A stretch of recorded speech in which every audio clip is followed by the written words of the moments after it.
Could a full reopening come sooner than late March?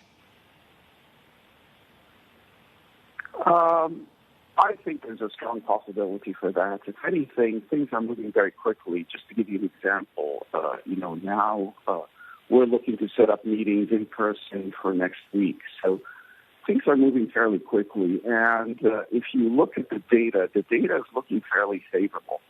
When you saw that spike in number of cases in China, there wasn't a spike in symptomatic cases. The spike was primarily in asymptomatic cases, the point where 90% of the cases were asymptomatic, right? So the data is looking fairly favorable, and things are moving fairly quickly across the country.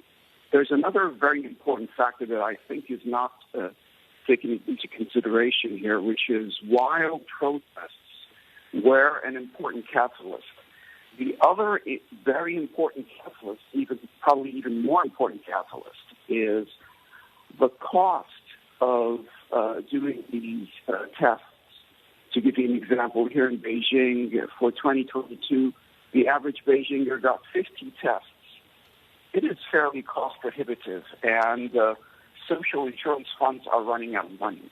So that's the reason why you're seeing the test booths shut down earlier than the actual requirements to get tested. So that is another very important catalyst to take into consideration.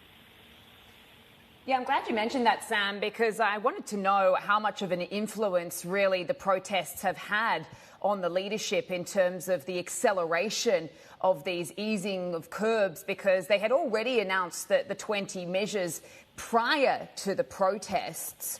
But then, of course, we saw this demonstration of public opinion, as they're calling it over in China. And the way it's certainly been characterised in Western media is that they are sort of giving in to the protesters. But that's certainly not how the leadership would like it to be characterised, right? Yeah, well, there's no doubt about it that the protests did have an effect. But I would say the financial strain that I just mentioned had an even bigger effect in my personal view, right? And if you notice the protesters, you're going to notice that they're younger, they're more educated, but there are two other demographics that the government is just as concerned about. Number one is obviously the elderly. There's 250 million over 60 in China, which is almost 3/4 of the population of the U.S.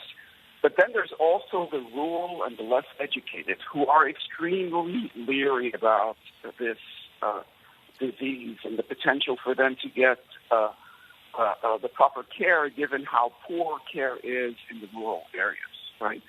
So the government also has to take into consideration those two other segments that are fairly sizable segments.